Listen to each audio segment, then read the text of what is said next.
సోదరుడు పెద్దలు కడియం శ్రీహరి గారి అధ్యక్షతన నిర్వహించి ఈ కార్యక్రమానికి నాతో పాటు ముఖ్య అతిథులుగా ఉమ్మడి వరంగల్ జిల్లా ఇన్ఛార్జ్ మంత్రివర్యులు పొంగులేటి శ్రీనివాసరెడ్డి గారు, అదేవిధంగా ఈ కార్యక్రమంలో సహచర మంత్రివర్గ సభ్యురాలు శ్రీమతి సీతక్క గారు, అదేవిధంగా సోదరీమణి మంత్రివర్గ సహచరులు శ్రీమతి కొండా సురేఖ గారు, అదేవిధంగా శాసన సభ్యులు రేవూరి ప్రకాష్ రెడ్డి గారు, అదేవిధంగా నాగరాజు గారు, నాయని రాజేందర్ రెడ్డి గారు, యశస్విని రెడ్డి గారు, గండ్ర సత్యనారాయణరావు గారు, అదేవిధంగా శాసన మండలి సభ్యులు పెద్దలు, అదేవిధంగా జిల్లా పార్టీ నాయకులు రామచంద్ర నాయక్ గారు, పార్లమెంట్ సభ్యులు బలరాం నాయక్ గారు, పార్లమెంట్ సభ్యులు సోదరిమణి మీ అభిమానంతో గెలిచి మీ ప్రాంత అభివృద్ధికి పాటుపడుతున్న డాక్టర్ కావ్య గారు, పార్లమెంట్ సభ్యులు చామల కిరణ్ రెడ్డి గారు, ఈ వేదిక మీద ఉన్న పెద్దలందరికీ, కాంగ్రెస్ పార్టీ నాయకులకు, ఉన్నతాధికారులకు, ప్రాణ సమానులైన ఈ కార్యక్రమానికి విచ్చేసిన మీకందరికీ మనస్ఫూర్తిగా అభినందనలు తెలియజేస్తున్నా. మిత్రులారా, ఈ కార్యక్రమం ఒక రాజకీయ పార్టీ రాజకీయాల కోసం ఏర్పాటు చేసిన కార్యక్రమం కాదు. ఈ కార్యక్రమం ఈరోజు వేలాది మంది ఇక్కడికి తరలి వచ్చింది. రేపో ఎల్లుండో జరగబోయే ఎన్నికల్లో ఓట్లు అడగడానికో ఓట్లు వేయడానికో ఈరోజు ఇక్కడికి రాలేదు. ఇక్కడికి మా ఆడబిడ్డలు వేలాదిగా తరలి వచ్చింది. స్టేషన్ గణపూర్ అభివృద్ధిలో భాగంగా పెద్దలు కడియం శ్రీహరి గారు తీవ్రమైన కృషి చేసి ఈ ప్రభుత్వం మీద ఒత్తిడి తెచ్చి 800 కోట్ల రూపాయలతోని స్టేషన్ గణపూర్ శాసనసభ నియోజకవర్గాన్ని అభివృద్ధి పదం వైపు నడిపించాలని పట్టుదలతోటి ఈరోజు 800 కోట్ల రూపాయల నిధులు మంజూరు చేయించి మిమ్మల్ని అందరినీ ఇక్కడికి ఆహ్వానించడం జరిగింది. మీరందరూ ఇక్కడికి వచ్చి అభివృద్ధి కార్యక్రమంలో భాగస్వాములై స్టేషన్ గణపూర్ ఉమ్మడి వరంగల్ జిల్లాకే కాదు తెలంగాణ రాష్ట్రానికి అభివృద్ధి కార్యక్రమంలో ఆదర్శంగా నిలబడడానికి ఇక్కడికి విచ్చేసింది. మిత్రులారా, ఈరోజు ఈ ఓరుగల్లుకు ఒక గొప్ప చరిత్ర ఉన్నది. రాణి రుద్రమ నుంచి మొదలు పెడితే సమ్మక్క సారలమ్మ వరకు, ప్రతాప రుద్రుడిని మొదలు పెడితే ఇక్కడుండే గొప్ప గొప్ప నాయకులు ఈ ప్రాంతానికి నాయకత్వం వహించారు. ఒక కాళోజీ కావచ్చు, ఒక దశరథి గారు కావచ్చు, లేకపోతే ఈ ప్రాంతం నుంచి దొడ్డి కొమరయ్య గారు కావచ్చు, లేకపోతే సర్దారు సర్వాయి పాపన్న గౌడు కావచ్చు, దాశరథి కావచ్చు, పాల్కుర్తి సోమన్న గారు కావచ్చు. ఈ ప్రాంతం చైతన్యం కలిగిన ప్రాంతం. ఈ ప్రాంతం తెలంగాణ ఉద్యమంలో ప్రొఫెసర్ జయశంకర్ గారిని ఆదర్శంగా తీసుకొని అభివృద్ధి పదం వైపు తెలంగాణ ఉద్యమం వైపు నడిపించిన ప్రాంతం. ఈ ప్రాంతానికి ఒక చైతన్యం ఉన్నది. ఈ ప్రాంతానికి ఒక ప్రత్యేకత ఉన్నది. ఈ ప్రాంతం తెలంగాణ రాష్ట్రానికి ఆదర్శంగా నిలబడమే కాదు, తెలంగాణ ప్రాంతానికి సమస్య వచ్చినప్పుడు నిటారుగా నిలబడి కొట్లాడే కాకతీయ యూనివర్సిటీ ఈ ప్రాంతానికి ప్రాతినిధ్యం వహిస్తున్నది. ఆనాటి తెలంగాణ ఉద్యమంలో ఉమ్మడి వరంగల్ జిల్లా కాకతీయ ఉస్మానియా యూనివర్సిటీలు ఆనాడు తెలంగాణ ఉద్యమంలో తెలంగాణ ప్రజలు 4 కోట్ల మంది తరఫున నిలబడి కొట్లాడి. అందుకే ఈ వరంగల్ అంటే నాకు ప్రత్యేకమైన అభిమానం. ప్రజా సమస్యల మీద స్పందించే నైజమే కాదు, ప్రజా సమస్యల కోసం ప్రాణ త్యాగాలు చేసిన ప్రాంతం వరంగల్ ప్రాంతం. అందుకే ఈ వరంగల్ అభివృద్ధి కోసం ఆనాడు పార్లమెంట్ ఎన్నికల సందర్భంగా కడియం కావ్య గారిని గెలిపించండి, మీ వరంగల్కు ఎయిర్పోర్టు తీసుకొస్తానని ఆ రోజు మాట చెప్పిన ఈనాడు ఈ వరంగల్కి ఎయిర్పోర్టును సాధించి మీ ముందు నిలబడ్డా. ఇదే కాదు, రైల్వే కోచ్ ఫ్యాక్టరీ కావచ్చు, లేకపోతే అండర్ గ్రౌండ్ డ్రైనేజ్ కావచ్చు, వరంగల్ ఔటర్ రింగ్ రోడ్ కావచ్చు, అభివృద్ధి పనుల కోసం కాళోజీ కళాక్షేత్రాన్ని పూర్తి చేస్తామని ఆనాడు చెప్పినాం. వరంగల్ ఔటర్ రింగ్ రోడ్డును నిర్మిస్తామని చెప్పినాం. ఇవాళ ఈ అన్ని కార్యక్రమాలను పూర్తి చేయడానికి వరంగల్ నగరానికి 6,500 కోట్ల రూపాయలు మంజూరు చేసి ఈ వరంగల్ నగరాన్ని హైదరాబాదు నగరంతో పోటీ పడే విధంగా వరంగల్ని అభివృద్ధి చేయాలని ఈరోజు మన ప్రభుత్వం ప్రయత్నం చేస్తున్నది. మిత్రులారా, ఇవాళ ఆలోచన చేయండి మీరందరూ. తెలంగాణ రాష్ట్రం వచ్చినప్పుడు ధనిక రాష్ట్రం. ఈ ధనిక రాష్ట్రాన్ని చంద్రశేఖరరావు గారి కుటుంబం చేతిలో పెడితే ఈరోజు అప్పుల ఊబిలో తెలంగాణ రాష్ట్రం కూరుకుపోయింది. ఆనాడు నెలకు 500 కోట్ల రూపాయలు అసలు మిత్తి కట్టే అప్పు ఉంటే ఈనాడు ప్రతి నెల అసలుకే 6,500 కోట్ల రూపాయలు ప్రతి నెల కట్టాల్సిన పరిస్థితి వచ్చింది. 10 ఏళ్లలో ఈరోజు దాదాపుగా 8 లక్షల కోట్ల రూపాయలు 7 లక్షల కోట్ల రూపాయలు బ్యాంకుల్లో అప్పు తెస్తే 40,000 కోట్ల రూపాయలు కాంట్రాక్టర్లకు బకాయిలు పెట్టిండు. ఇవాళ సింగరేణికి బకాయిలు పెట్టిండు. విద్యుత్ శాఖ డిపార్ట్మెంట్కు ఉచిత కరెంటు పేరు మీద రైతులకు ఉచిత కరెంటు ఇచ్చినా అని విద్యుత్ శాఖకు బకాయిలు పెట్టిండు. నిన్నగాక మొన్న బ్యాంకుల్లో తెచ్చిన అప్పులే కాదు, ఆయన పెట్టిపోయిన బకాయిలను లెక్కేస్తే 8,29,000 కోట్ల రూపాయల లెక్క తేలింది. మిత్రులారా, ఈ 8,29,000 కోట్లలో మా నెత్తి మీద కత్తి పెట్టి ఈరోజు బ్యాంకులు వసూళ్లు చేస్తే అసలు మిత్తి 1,53,000 కోట్ల రూపాయలు ఈరోజు బ్యాంకులకు చెల్లించాల్సి వచ్చింది. నిన్న శాసనసభ సాక్షిగా ఈ వివరాలన్నీ నేను చెప్పిన. ఎందుకంటే ఈనాడు మీకు తెలవాలి మన ఆర్థిక పరిస్థితి ఎట్లుందో. మన ఆర్థిక పరిస్థితి తెలిసినప్పుడే మన భవిష్యత్తు ప్రణాళికలను మనం చేసుకోగలుగుతాం. మన భవిష్యత్తు ప్రణాళికలు, సంక్షేమ పథకాలు ఎట్లుండాలి, అభివృద్ధి పథకాలు ఏ విధంగా ముందుకు సాగాలనో మనం ఆలోచన చేసుకోగలుగుతాం. అందుకే మిత్రులారా, ఈరోజు మీ ముందు నిలబడి నేను మాట చెప్పదలుచుకున్నా. ఎన్నికల్లో ఇచ్చిన గ్యారంటీలలో ఆడబిడ్డలకు ఆర్టీసీలో ఉచిత బస్సు ప్రయాణం అని చెప్పినాం. 2 రోజుల్లోనే ఈనాడు 150 కోట్ల మంది ఆడబిడ్డలు ఉచిత బస్సు ప్రయాణం చేసినందుకు ఆర్టీసీకి 5,005 కోట్ల రూపాయలను ఈనాడు రాష్ట్ర ప్రభుత్వం అందించిన మాట వాస్తవం కాదా?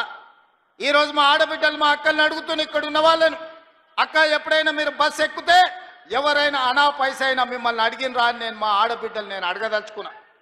ఆయల్ల మీరు అమ్మగారింటికి వెళ్ళాలన్నా, అమ్మవారిని దర్శించుకోవాలన్నా, యాదగిరి గుట్టకు పోవాలన్నా, భద్రాచలంలో రాముల వారిని దర్శించుకోవాలన్నా బస్సు పైసలు ఉండేటివి కావు. ఇంటి ఆయన ఇస్తే ఇచ్చినట్టు, లేకపోతే మీరు ఊరుకున్నట్టే ఉండే.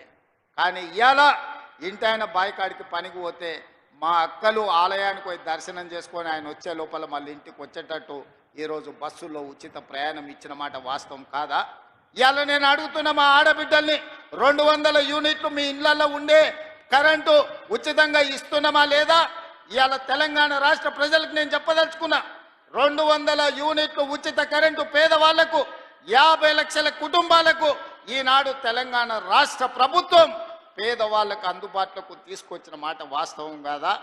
ఇవాళ అప్పుల పాలైన తెలంగాణలో 24 గంటల ఉచిత విద్యుత్తు రైతాంగానికి అందిస్తున్న మాట వాస్తవం కాదా? అదేవిధంగా ఆడబిడ్డలకు 500 రూపాయలకే సిలిండర్ ఇస్తున్న మాట వాస్తవం కాదా? ఇవాళ నేను చెప్పదలుచుకున్న తెలంగాణ రైతాంగానికి వేదిక మీద నుంచి 25,35,000 మంది రైతులకు 20,617 కోట్ల రూపాయలు, 2 లక్షల రూపాయల వరకు రైతు రుణమాఫీ చేసి మీ రుణం తీర్చుకుంటామని చెప్పినాం. ఈనాడు మీ రైతు రుణాలను మాఫీ చేసి, ఈ రైతు రుణాల మాఫీ కాదు, ఆనాడు రైతు బంధు ఎన్నికల కోడ్ను అడ్డం పెట్టి కేసీఆర్ ఎగ్గొట్టిపోతే 7,625 కోట్ల రూపాయలు ప్రభుత్వం ఏర్పడిన ఎంబడే రైతు భరోసా పథకం ద్వారా మీ ఖాతాలలో నిధులేసిన మాట వాస్తవం కాదా? ఈ రకంగా చెప్పుకుంటూ పోతే తెలంగాణ ఉద్యమంలో ఉన్న నిరుద్యోగ యువకులకు 57,924 ప్రభుత్వ ఉద్యోగాలను మొదటి 10 నెలల్లోనే నియామకాలు అందించి నిరుద్యోగ సమస్యను తెలంగాణ రాష్ట్ర పొలిమేర్లు దాటే వరకు తరిమిన మాట వాస్తవం కాదా? గత 10 రోజుల నుంచి ఈనాడు పాత్రికేయ మిత్రులను నేను అడగదలుచుకున్నా. హైదరాబాద్లో మీ ఇండ్ల పట్టాలకు భూములు ఇస్తే 10 ఏళ్ళ పట్టాల సర్టిఫికెట్లు మీకు చంద్రశేఖరరావు ఇయ్యలే. నేను వచ్చిన తర్వాత మీ కుటుంబాలను పిలిచి రవీంద్ర భారతిలో భోజనం పెట్టి మీ జర్నలిస్టులకు ఇండ్ల పట్టాలు నేను ఇచ్చిన మాట వాస్తవం కాదా? 10 ఏళ్ళు చంద్రశేఖరరావు మీకు అన్యాయం చేస్తే మీకు ఇండ్ల పట్టాలు ఇచ్చింది ఈ ప్రభుత్వం కాదా అని నేను అడుగుతున్నా. ఇవాళ గ్రూప్ 1 పరీక్షలు, గ్రూప్ 2 పరీక్షలు, గ్రూప్ 3 పరీక్షలు, ఇవాళ మీ ఉద్యోగాల కోసం ఈరోజు పరీక్షా ఫలితాలను ఇచ్చి ఈరోజు మిమ్మల్ని ఆదుకునే ప్రయత్నం చేస్తున్నాం కదా. అందుకే ఒక్క నిమిషం ఉండండి, చూసిన దించండి. అందుకే ఈరోజు మీ సమస్యలను పరిష్కరించడం కోసమే ఈరోజు ప్రజాపాలన ప్రగతి బాటల పేరు మీద మీ ముందుకొచ్చి మీ దగ్గర నిలబడి మాట్లాడుతున్నాం. ఈరోజు నిరుద్యోగ సమస్యనే కాదు, మీ విద్యకు సంబంధించి టీచర్ల ప్రమోషన్లు 11,000 మంది ఈరోజు టీచర్ల నియామకాలు చేపట్టి పేదలకు విద్యను అందుబాటులోకి తీసుకురావాలని ప్రభుత్వం చేస్తున్న ప్రయత్నం నిజం కాదా అని నేను మిమ్మల్ని అడుగుతున్నా. మిత్రులారా, ఈరోజు రైతుల గురించి కానీ, మహిళల గురించి కానీ, విద్యార్థుల గురించి కానీ, నిరుద్యోగ యువకుల గురించి కానీ, తెలంగాణ సమాజంలో ఉన్న సమస్యల్ని పరిష్కరించడానికి పాత్రికేయ మిత్రుల నుంచి మొదలు పెడితే డాక్టర్లు, లాయర్లు, ఇంజనీర్ల వరకు ప్రతి ఒక్కరి సమస్యని పరిష్కరించడానికి ఈరోజు రాష్ట్ర ప్రభుత్వం ప్రయత్నం చేస్తున్నది. అందుకే ఆనాడు ధనిక రాష్ట్రంగా చంద్రశేఖరరావు గారికి అప్పచెప్పినాం. ఈరోజు దివాలా తీసిన రాష్ట్రంగా మా చేతికి అప్పచెప్పిండు. అందుకే మిత్రులారా, ఈరోజు ఈ సమస్యలు పరిష్కరించడానికి ఉన్నది ఉన్నట్టు వాస్తవాలను మీకు వివరించే ప్రయత్నం చేస్తున్నా. ఈరోజు రాష్ట్రానికి బడ్జెటు ఆదాయము తగ్గిపోయింది. బట్టి విక్రమార్క గారు పోయినసారి బడ్జెటు 2,91,000 కోట్ల రూపాయలకు పెట్టిండు. కానీ వాస్తవంగా మేము గతంలో వేసిన అంచనాల కంటే తగ్గించి ఆర్థిక పరిస్థితి అబద్ధాలతో ఉండకూడదని బడ్జెట్ను తగ్గించే పెట్టినాం. అయినా అంచనాల మేరకు ఆదాయం రాలే. ఇవాళ మేము పెట్టిన బడ్జెట్ 70,000 కోట్ల రూపాయలు తక్కువతో ఈరోజు బడ్జెట్ ముగియబోతుంది మార్చి 31 తారీఖు నాడు. మరి ఇన్ని కష్టాలు ఉన్నా మీకు ఇస్తామన్న మాట ప్రకారం సంక్షేమ పథకాలను ఈరోజు అమలు చేసే ప్రయత్నం చేస్తున్నాం. అభివృద్ధికి అవసరమైన నిధులను ఈరోజు విడుదల చేస్తున్నాం.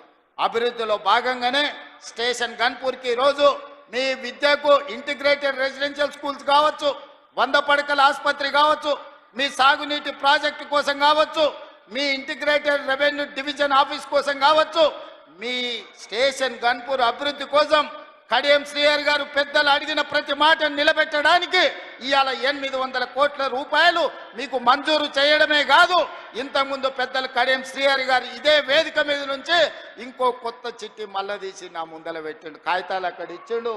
కడియం శ్రీహరి గారు మొత్తం వినతి పత్రాలు ఇచ్చిండు. వారిని చూస్తేనే నాకు భయం అవుతుంది. వారు ఏ పైరవ అడిగారు, ఏ సొంత పని అడిగారు. వారు వస్తేనే నా ప్రజలకు ఏదో చెయ్యాలి, స్టేషన్ గన్పూర్కు నిధులు తీసుకుపోవాలని అడుగుతూ ఉంటారు. అందుకే వారంటే నాకు ప్రత్యేకమైన అభిమానం. ఇది ఈనాటిది కాదు, 20-25 ఏళ్ల నుంచి కడియం శ్రీహరి గారితో నాకున్న పరిచయం. నేనే వారిని అడిగి కాంగ్రెస్ పార్టీలోకి రండి, నాకు అండగా నిలబడండి, ఈ తెలంగాణ రాష్ట్రాన్ని అభివృద్ధి పదం వైపు నడిపిద్దాం, మీ అనుభవం, మీ నిజాయితీ తెలంగాణ రాష్ట్రానికి అవసరం ఉన్నది, శ్రీహరి గారు మీరు రండి, చెల్లి కడియం కావ్యను ఎంపీగా గెలిపించుకున్న బాధ్యత నేను తీసుకుంటా అని చెప్పిన. అందుకే ఇవాళ మీ ఆడబిడ్డను డాక్టర్ కావ్యను పార్లమెంటు సభ్యురాలుగా మీరు ఢిల్లీకి పంపిస్తే మీకు ఎయిర్పోర్ట్ తీసుకొచ్చింది, మీకు రైల్వే కోచ్ ఫ్యాక్టరీ తీసుకొచ్చింది, భవిష్యత్తులో కాజిపేట రైల్వే జంక్షన్ను తీసుకొచ్చే బాధ్యత మీ సోదరిమణి మీ ఆడబిడ్డ డాక్టర్ కావ్య తీసుకుంటుంది. వారికి రైల్వే డివిజన్ని తెచ్చే బాధ్యత మా ఆడబిడ్డ మీ ఆడబిడ్డ కావ్య తీసుకుంటుంది. అండగా నిలబడి భుజం తట్టి ప్రోత్సహించే బాధ్యత నాది, పెద్దలు కడియం శ్రీహరి గారిది అని చెప్పి నేను ఈ సందర్భంగా తెలియజేస్తున్నాను. మిత్రులారా, మీ దేవాదుల ప్రాజెక్టు పూర్తి కావాలన్నా, శ్రీహరి గారు నా ముందు ప్రతిపాదించిన పనులను పూర్తి చేయాలన్నా, మీ స్టేషన్ గన్పూర్కి భవిష్యత్తులో నిధులను విడుదల చెయ్యాలన్నా మీరందరూ కలిసికట్టుగా శ్రీహరి గారి నాయకత్వాన్ని బలపరచండి. ఈ స్టేషన్ గన్పూర్ని అభివృద్ధి చేసే బాధ్యత ఈ రాష్ట్ర ప్రభుత్వం తీసుకుంటుంది. ఈనాడు రాష్ట్రం నలుమూలలో మీరు చూడండి, కృష్ణానది జలాల గురించి మీరు ఆలోచన చేయండి, గోదావరి మీద కట్టిన ప్రాజెక్టుల గురించి ఒక్కసారి చర్చించండి. 10 సంవత్సరాలు 1,81,000 కోట్ల రూపాయలు చంద్రశేఖరరావు గారు సాగునీటి ప్రాజెక్టుల మీద ఖర్చు పెట్టిండు. అందులో 1,02,000 కోట్ల రూపాయలు ఒక్క కాళేశ్వరం కట్టడానికి వాడి. 1,00,000 కోట్లు పెట్టి కట్టిన కాళేశ్వరం 3 ఏళ్లనే కట్టుడు 3 ఏళ్లనే కూలుడు జరిగిపోయింది. ఇప్పుడు ఆ కూలిన దాన్ని మొత్తం తీసేయాలంటే మళ్ళా ప్రభుత్వానికి 1,000 కోట్ల రూపాయలు ఖర్చు అయ్యే పరిస్థితి వచ్చింది. ఆయన తీసుకొచ్చి అప్పచెప్పిన దరిద్రం అది కాళేశ్వరం కాదు, అది కూలేశ్వరం అని చెప్పి ఈరోజు నేను మిత్రులకు చెప్పదలుచుకున్నా. ఇవాళ ఆయన గొప్పలు చెప్తున్నాడు, మీరు ప్రాజెక్టులు కట్టినరా, కేసీఆర్ గారు ప్రాజెక్టులు కట్టినరు, రిజర్వాయర్లు కట్టిరని. తాటి సెట్ అంతా పెరిగిండు కానీ ఆవకాయ అంతా కూడా ఆయన మెదడులో తెలివితేటలు ఉన్నట్టు నాకు అనిపిస్తలేదు. శ్రీరామ్ సాగర్ 100 టీఎంసీల ప్రాజెక్ట్ ఎవరు మీ తాత కట్టిండా? శ్రీశైలం ప్రాజెక్టులో 300 టీఎంసీలు నిల్వ మీ ముత్తాత చేసిండా? నాగార్జున సాగర్లో 200 పైచీలకు టీఎంసీల నీళ్ళ ప్రాజెక్టు ఎవరు కట్టిండ్రా అని నేను హరీష్ రావు గారిని అడగదలుచుకున్నా. జూరాల కావచ్చు, భీమా కావచ్చు, నెట్టంపాడు కావచ్చు, కోయిల్ సాగర్ కావచ్చు, లేకపోతే దేవాదుల కావచ్చు, లేకపోతే ఇందిరా సాగర్, లేకపోతే రాజీవ్ సాగర్ ప్రాజెక్టులను ఆనాడు కాంగ్రెస్ పార్టీ మొదలుపెట్టినవి కాదా? శ్రీపాద ఎల్లంపల్లి మేము కట్టింది కాదా? ఇవాళ మేం కట్టిన ప్రాజెక్టులు ఈ తెలంగాణ రాష్ట్రాన్ని సస్యశ్యామలం చేసినాయి. మీరు కట్టిన కాళేశ్వరం కూలినాక తెలంగాణ రాష్ట్రం 1,56,00,000 మెట్రిక్ టన్నుల వడ్లను పండించి ఆ వడ్ల గిట్టుబాటు ధరనే కాదు 500 రూపాయల బోనస్ ఇచ్చి కొనుక్కున్న ప్రభుత్వం కాంగ్రెస్ పార్టీ అని చెప్పి నేను ఈ సందర్భంగా చెప్పదలుచుకున్నాను. హరీష్ రావు గారు నాకు సవాల్ విసురుతున్నాడు, మీరు ప్రాజెక్టు లేడగట్టినరు, రిజర్వాయర్ లేడగట్టినరని.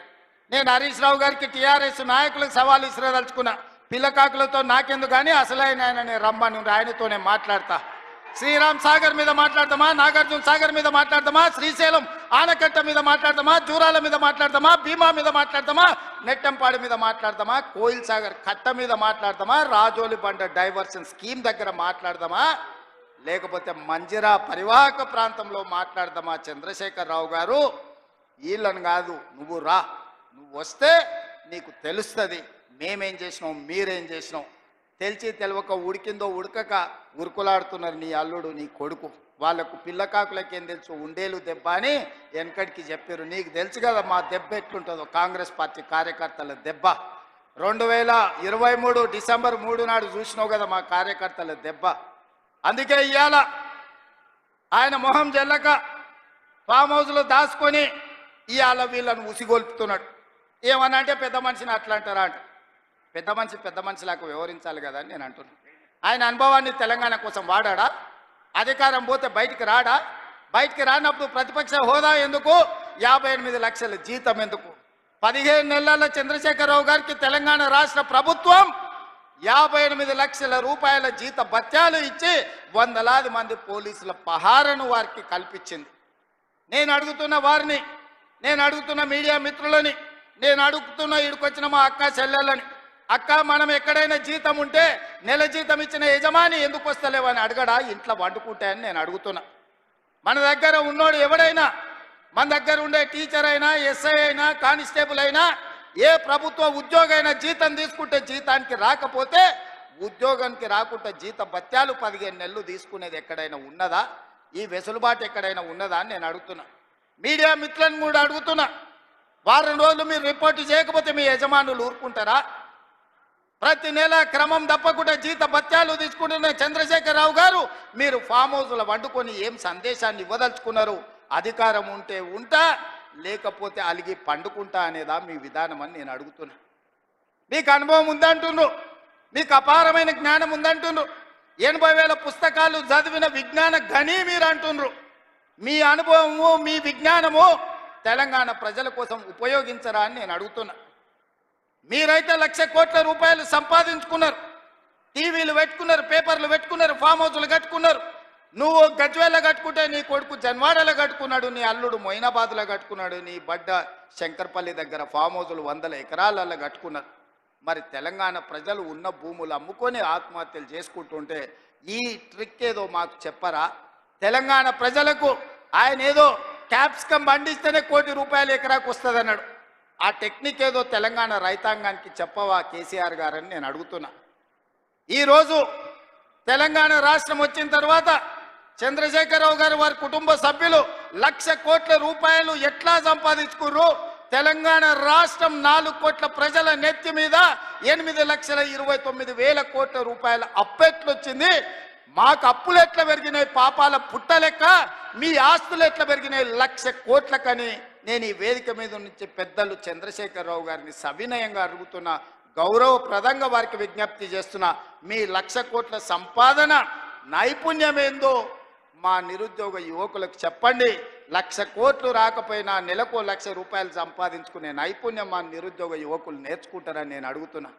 ఒకవేళ నీకు రావడానికి ఇబ్బంది అయితే విడతల వారీగా 1000 మందిని నీ దగ్గరికే ఫామ్ హౌస్కు పంపిస్తా. ఆ విద్య ఏందో వాళ్ళకు నేర్పమని చంద్రశేఖరరావు గారికి విజ్ఞప్తి చేస్తున్నా. ఎందుకంటే ప్రతి నెల 3,92,000 రూపాయలు మీరు జీత భత్యాలు తీసుకుంటున్నారు కదా. తీసుకున్న జీతం కిందికన్నా తెలంగాణ యువకులకు ఈ శిక్షణ ఇవ్వమని చంద్రశేఖరరావు గారిని నేను అడుగుతున్నా.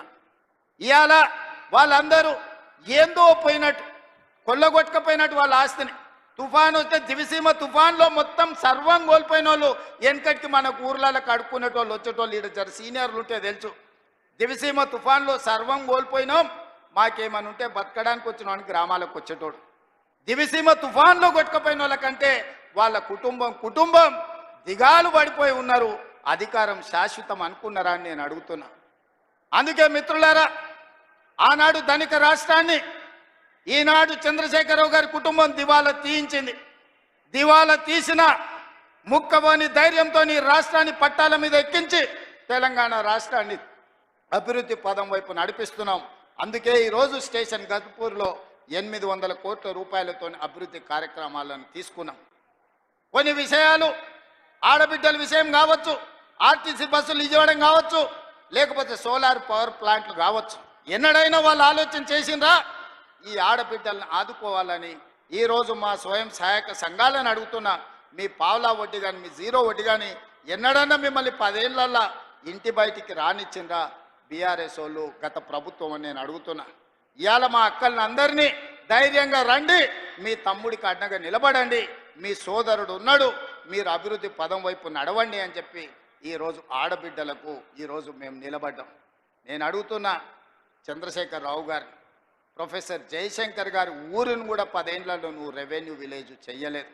నేను వచ్చిన తర్వాత జయశంకర్ గారి ఊరిని రెవెన్యూ విలేజ్ చేసిన. ఈ ప్రభుత్వం వచ్చినాకనే వరంగల్కి ఎయిర్పోర్ట్ వచ్చింది. ఈ ప్రభుత్వం వచ్చినాకనే రైల్వే కోచ్ ఫ్యాక్టరీ మీకు వచ్చింది. ఈ ప్రభుత్వం వచ్చినాకనే వరంగల్కి అండర్ గ్రౌండ్ డ్రైనేజ్ వచ్చింది. ఈ ప్రభుత్వం వచ్చినాకనే వరంగల్కి ఔటర్ రింగ్ రోడ్ వచ్చింది. ఈ ప్రభుత్వం వచ్చినాకనే మీకు కాళోజీ కళాక్షేత్రం పూర్తయింది.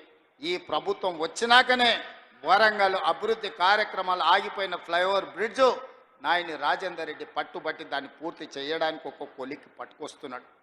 ఈ ప్రభుత్వం వచ్చినాకనే 800 కోట్ల రూపాయలు ఈరోజు స్టేషన్ గన్పూర్కు మనం ఇవ్వగలిగినాం. 100 పడకల ఆసుపత్రి కట్టగలిగినాం, డిగ్రీ కాలేజ్ కట్టగలిగినాం, ఇంటిగ్రేటెడ్ రెసిడెన్షియల్ స్కూల్ కట్టగలిగినాం, రెవెన్యూ డివిజనల్ ఆఫీసును కట్టగలిగినాం, ఇందిరమ్మ ఇండ్లు ఇవ్వగలిగినాం. మిత్రులారా, ఈ ప్రభుత్వం వచ్చినాక ఇన్ని పనులు చేస్తుంటే మా మీద తెలంగాణ ప్రజల కోపం ఉందని ఆయన చెప్తుండు.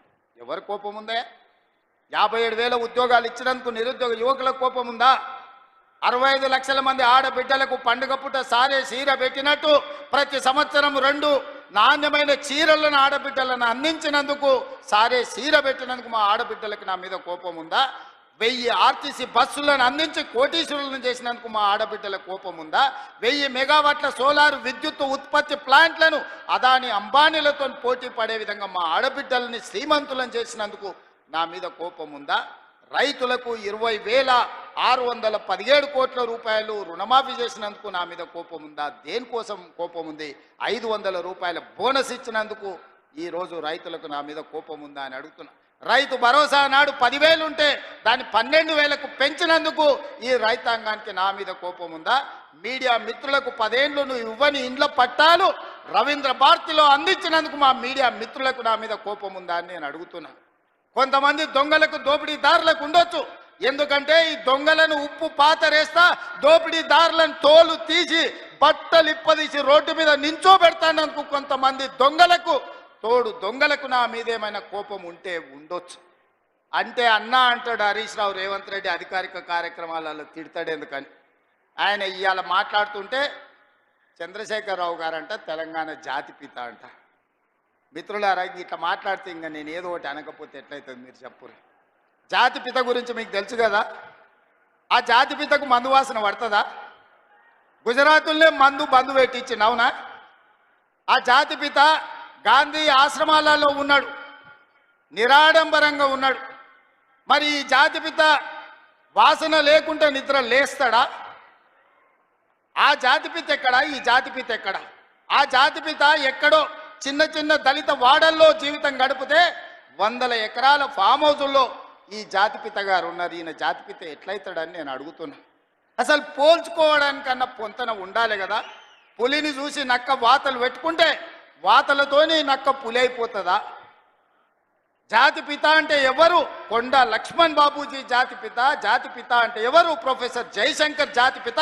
ఏ పదవి లేకుండా సర్వం త్యాగం చేసి ఈ దేశం కోసము, స్వతంత్రం కోసము, తెలంగాణ రాష్ట్రం కోసం సర్వం దారబోసిన కొండా లక్ష్మణ్ బాపూజీనో ప్రొఫెసర్ జయశంకర్ తెలంగాణకు జాతిపిత అవుతాడు తప్పితే నోరు తెరిస్తే అబద్ధాలు చెప్పేటోడు, తెలంగాణ రాష్ట్రాన్ని దోసుకున్నాడు, 100 ఎకరాల ఫామ్ హౌజులు కట్టుకున్నాడు, 1,00,000 కోట్ల రూపాయలు సంపాదించుకున్నాడు, టీవీలు పేపర్లు పెట్టుకొని అబద్ధాలను విషప్రచారం చేసేటోడు తెలంగాణ జాతిపిత ఎట్లయితాడని తాటి చెట్టులాగా పెరిగినాయని నేను అడుగుతున్నా.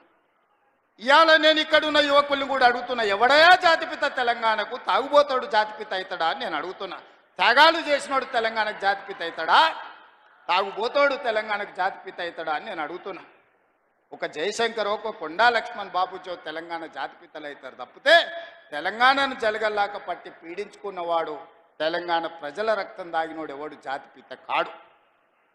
ప్రొఫెసర్ జయశంకర్ గారు ఊరిని రెవెన్యూ విలేజ్ చేయకుండా అవమానించిన చరిత్ర మీదైతే ఆ రెవెన్యూ విలేజ్ చేసిన చరిత్ర మాది.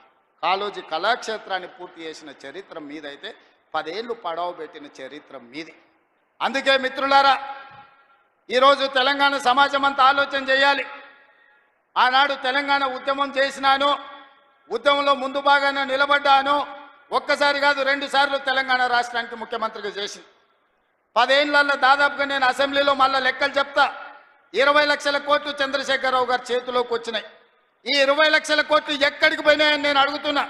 ఇవాళ నేను చెప్పదలుచుకున్న, చంద్రశేఖరరావు గారు చేసిన అప్పుల కోసం నేను కట్టింది 1,53,000 కోట్లు బ్యాంకులకు అసలు మిత్తి పేరు మీద నేను కట్టిన. నిజంగానే ఈ 15 నెలల ఈ 1,53,000 కోట్ల రూపాయలు నా చేతుల్లోనే ఉంటే మా పొంగులేటి శ్రీనివాసరెడ్డి గారికి చెప్పి 30 లక్షల ఇండ్లు, ఇందిరమ్మ ఇండ్లు పేదోళ్ళందరికీ తెలంగాణ రాష్ట్రంలో అందరికీ ఇండ్లు కట్టించుండేవాడిని. ఇవాళ నా దగ్గర ఇండ్లు లేని పేదల లెక్క 25 లక్షలే ఉంది. ఒక్క సంవత్సరం చంద్రశేఖరరావు గారు చేసిన అప్పులకు తప్పులకు నేను కట్టిన పాయమాల్ 1,53,000 కోట్లు. ఈ 15 నెలల ఈ 1,53,000 కోట్లు నా దగ్గరనే ఉంటే 30 లక్షల పేదోళ్లకు 5 లక్షల లెక్కన ఇందిరమ్మ ఇల్లు కట్టించి రాష్ట్రంలో ఇల్లు లేని పేదోళ్ళు లేకుండా 100% పేదలకు ఇల్లు కట్టించటోని. ఇదే కాదు, 75 లక్షల మంది రైతులకు 2 లక్షల రూపాయల రుణమాఫీ చేసి ఉండేటోని. ఒక్క సంవత్సరమే చంద్రశేఖరరావు చేసిన పాపాలకు నేను కట్టిన పాయమాల్ 1,53,000 కోట్లు. ఇది పాపాల పుట్టలాగా పెరిగిపోతుంది. ఆలోచన చేయండి మిత్రులారా. పాపాల భైరవుడు రాష్ట్రాన్ని మొత్తాన్ని కొల్లగొట్టేసి ఈరోజు పోయి ఫామ్ హౌస్లో రెస్ట్ తీసుకుంటూ వాళ్ళ వంది మాగదులను పంపించి మమ్మల్ని తిట్టిస్తున్నారు. ఇది ఈరోజు తెలంగాణ రాష్ట్రంలో ఉన్న పరిస్థితి. అందుకే మా ఆడబిడ్డల నుంచి మా నిరుద్యోగ యువకుల వరకు, మా రైతుల నుంచి మా కార్మికుల వరకు నేను ఒక్క మాట చెప్పదలుచుకున్నా. ఖచ్చితంగా ఈ రాష్ట్రాన్ని అభివృద్ధి పదం వైపు నడిపించే బాధ్యత మాది. తెలంగాణ రాష్ట్రంలో జరుగుతున్న తప్పులను ఉన్నట్టుగా మీకు వివరిస్తా. లేని అబద్ధాలను నేను చెప్పను. లేని ఆదాయాన్ని అరచేతిలో వైకుంఠం చూపించను. అరచేతిలో బెల్లం పెట్టి మోచేతి నాకండి అనే అబద్ధాలు నేను చెప్పను. ఉన్న లెక్కలన్నీ అసెంబ్లీలో చెప్తా. రాష్ట్రానికి వస్తున్న ఆదాయం ఎంత, ఆ ఆదాయాన్ని ఎలా సంక్షేమానికి అభివృద్ధికి వాడాలో మీ సూచనలు తీసుకొని ముందుకు వెళ్తా. ఇవాళ కష్టం వచ్చినప్పుడు మీతో కాకపోతే ఎవరితో చెప్పుకుంటామని నేను అడుగుతున్నా. ఇవాళ తెలంగాణ రాష్ట్రం అప్పుల ఊబిలో కూరుకుపోయింది. ఆయన గారు చేసిన అప్పులకు 88,000 కోట్ల అసలు కట్టినా 64,000 కోట్ల మిత్తి కట్టినా 1,53,000 కోట్లు 15 నెలల్లో కట్టాల్సిన పరిస్థితి వచ్చిందంటే ఎంత దారుణమైన పరిస్థితి తెలంగాణ రాష్ట్రం ఉందో మీరు ఆలోచన చేయండి. తండ్రి కొడుకులు అంటారు అప్పులుంటే బయటికి చెప్తారా మళ్ళీ అప్పు ఎట్లా పుడుతుందని. నేను మళ్ళీ అప్పులు చేయదలుచుకోలే, పప్పు కూడు వండదలుచుకోలే. అప్పు చేసిన పప్పు కూడు ఎప్పటికైనా మనకు ముప్పే అని, అప్పు మనకు ముప్పు అని నేను స్పష్టంగా నిర్ణయించుకున్నా. అందుకే కూడ తీసుకొని తెలంగాణ రాష్ట్ర ఆదాయం పెంచుకొని ఆదాయాన్ని పెంచాలి, పేదలకి పంచాలి అన్న ఆలోచనతోని రాష్ట్ర ప్రభుత్వాన్ని ముందుకు నడిపించదలుచుకున్నాం. అందుకే మీరందరూ సహకరించండి, మీరందరూ అండగా నిలబడండి. మా సిఆర్ఎన మళ్ళా పక్క నుంచి గన్పూర్కు నిధుల గురించి చెప్పమంటుండ్రు. తప్పకుండా దీనికి సంబంధించిన అన్నీ మళ్ళీ నేను నిదానంగా వారితో మాట్లాడి ఇస్తా. ఎందుకంటే మిగతా ఎమ్మెల్యేలు కూడా ఉన్నారు, వాళ్ళందరూ నా దిక్కు కోపంగా చూస్తున్నారు. అన్నీ సిఆర్ఎనకే ఇస్తే మాకు మరి మా సంగతి ఏందని. అదేవిధంగా రాంపూర్ డంప్ యార్డ్ గురించి కూడా సిఆర్ఎన పక్క నుంచి మా కావ్యమ్మ చెప్పినట్టుంది కాగితం రాసిస్తున్నాడు. తప్పకుండా డంపింగ్ యార్డ్ నుంచి మొదలు పెడితే స్టేషన్ గన్పూర్లో ఉండే సమస్యల్ని పరిష్కరించే బాధ్యత నాది. మిత్రులారా, ఎర్ర టెండున మీరు అందరు కూడా ఇక్కడికి వచ్చిండ్రు. మీ ఆశీర్వాదం మీ అండ ఉండాలి. 10 ఏళ్ళు ఏలినోళ్ళు 10 నెలలకే మమ్మల్ని దిగిపోమంటారు. 5 ఏళ్ళ కోసం కదా కుర్చీ ఇచ్చింది మీరు. ఇవాళ ప్రభుత్వ ఉద్యోగం ఇస్తే 35 ఏళ్ళు ఉద్యోగం ఉంటుంది అంటారు. 2 ఏళ్ళకే తీసేస్తే పోతుందా? చంద్రశేఖరరావు డెఫినెట్గా దుఃఖం ఉంటుంది, వాళ్ళ కుటుంబానికి బాధ ఉంటుంది. ఎందుకంటే ఆ కుర్చీలో ఉంటే వాళ్ళు మళ్ళా దోసుకోవడానికి అవకాశం ఉండే అని వాళ్ళు ఆలోచన చేస్తున్నారు. అందుకే మిత్రులారా, ఈరోజు ఈ తెలంగాణ రాష్ట్రాన్ని అభివృద్ధి పదం వైపు నడిపించుకునే బాధ్యత మనది. ఈ తెలంగాణ రాష్ట్రాన్ని పునర్నిర్మించుకొని మన భవిష్యత్ తరాల కోసము ఆదర్శంగా నిలబడే విధంగా తెలంగాణ రాష్ట్రాన్ని ముందుకు తీసుకువెళ్దాం. మీరందరూ అండగా నిలబడండి. మీకు దాచిపెట్టేదేమీ లేదు, ఉన్నది ఉన్నట్టు అసెంబ్లీలో మళ్ళీ చెప్తాను. నిన్న కొంత చెప్పిన, గవర్నర్ గారు ప్రసంగంలో సగం చెప్పిన, ఈరోజు ఇంటర్వెల్ మాత్రమే, విరామమే. మళ్ళా బడ్జెట్ పెట్టినాక 19-20 తారీఖులో మిగతా కథంతా మొత్తం చెప్తా. రాష్ట్రంలో ఉన్న కేసీఆర్ చేసిన పాపాల చిట్ట విప్పుతా. మీరందరూ వినండి. ఖచ్చితంగా తెలంగాణ రాష్ట్రాన్ని బాగు చేద్దాం. మనమే చేసుకోవాలి, మనమే నడుము బిగించాలి. మీరందరూ అండగా నిలబడాలి. ఇంత మంచి కార్యక్రమాన్ని ఏర్పాటు చేసి మిమ్మల్ని అందరినీ కలవడానికి ఒక అవకాశం కల్పించిన పెద్దలు కడియం శ్రీహరి గారికి, ఇన్ఛార్జ్ మినిస్టర్ పొంగులేటి శ్రీనివాసరెడ్డి గారికి, అదేవిధంగా వేదిక మీద స్టేషన్ గన్పూర్ కాంగ్రెస్ పార్టీ నాయకులు, గ్రామస్థాయి నాయకులు, మండల స్థాయి నాయకులు, నియోజకవర్గ స్థాయి నాయకులు, జిల్లా నాయకులందరూ కూడా వేదిక మీద ఉన్నారు. వాళ్ళందరి పేర్లు నేను తీసుకోలేకపోయినా పేరు పేరున వాళ్ళకి మనస్ఫూర్తిగా ధన్యవాదాలు తెలియజేస్తున్నా. మరీ ముఖ్యంగా మా ఆడబిడ్డలకు మిట్ట మధ్యాహ్నమైన ఎర్ర టెండ ఉన్నా అన్నం తినకుండా మీ సోదరిని ఆశీర్వదించడానికి కూర్చున్నందుకు మా ఆడబిడ్డలందరికీ కూడా ప్రత్యేకంగా ధన్యవాదాలు తెలియజేసి సెలవు తీసుకుంటున్నది.